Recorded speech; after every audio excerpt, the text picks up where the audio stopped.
Hey, it's Laura. Over a year ago, I walked away from what most would have perceived to be the perfect life. However, it was not. I've had dreams and goals that I've wanted to pursue since I was a little girl. Some of them I have given up, like becoming a professional figure skater. Others I've held on to, like having a large family and obtaining a degree. I've downsized, divorced, switched jobs, and started school during a pandemic, all within the past year. And I'm still here and I'm going to tell you about it. It hasn't been easy to say the least. The introduction of COVID 19 wasn't in my educational or my career plan, that is for certain. In a time like we've never lived in before, I'm going to persuade you to do these three things to keep yourself motivated and focused on pursuing your goals and dreams. It can be discouraging when your life isn't what you wanted it to be or you're not where you wanted to be at your age.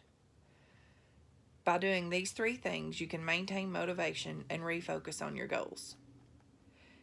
If you continue to focus on the have nots and the things that you're lacking, you end up with a why should I start now? And you start dreading your birthdays because you don't want to reflect about the things that you haven't accomplished. By doing these few things, one can reassure themselves that they are on the right track and understand it's not necessarily the time frame in which you achieve your goals, it's achieving them that matters. Let's begin with reflection. Have you ever felt discouraged or defeated when you look back at what you've accomplished, or rather the lack thereof? Do you remember setting goals such as, by the time I'm 30, I want to be this, or I want to have that?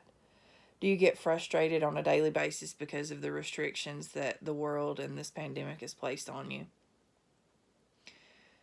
Let's talk about what we can do to refocus our attention on our goals. Let me persuade you into doing these three things that will help bring a little focus back into your life. First, get up and show up. This can sometimes sound so easy, but in all honesty, it can be quite hard to do on some days, especially if you suffer with anxiety or depression.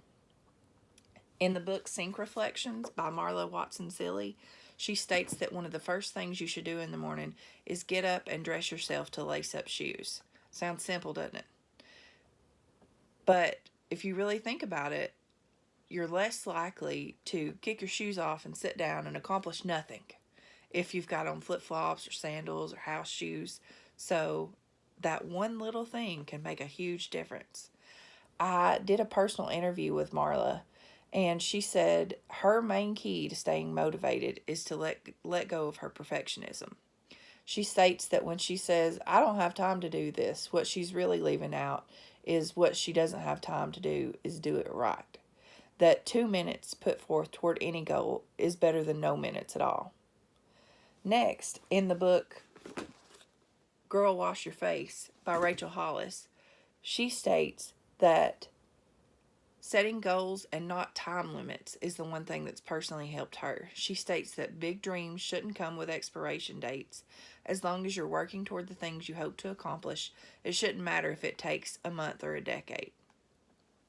I'm constantly encouraged by my mother, Patsy Brown, and I have phone interviews with her on a daily basis.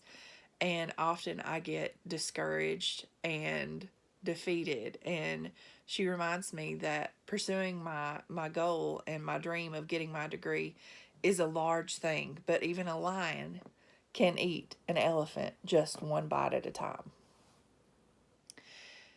In comparison, when you allow yourself to come up with excuses, set expiration dates, and start dreading birthdays merely because you dread the reflection of the have-nots, you continue that defeated and discouraged feeling. With that being said, my last tip is you need to surround yourself with people with positive attitudes. In an article from the Health Direct, it states that one of the main keys to staying motivated is to surround yourself with positive people. Positive friends and family enhance your positive self-talk, which also helps to manage symptoms of depression and anxiety if you struggle with that. I hope I've persuaded you to pick back up the torch on your goals and your dreams. Always remember to dress up, show up, stop setting expiration dates, and surround yourself with positive people. Now go forth and do great things.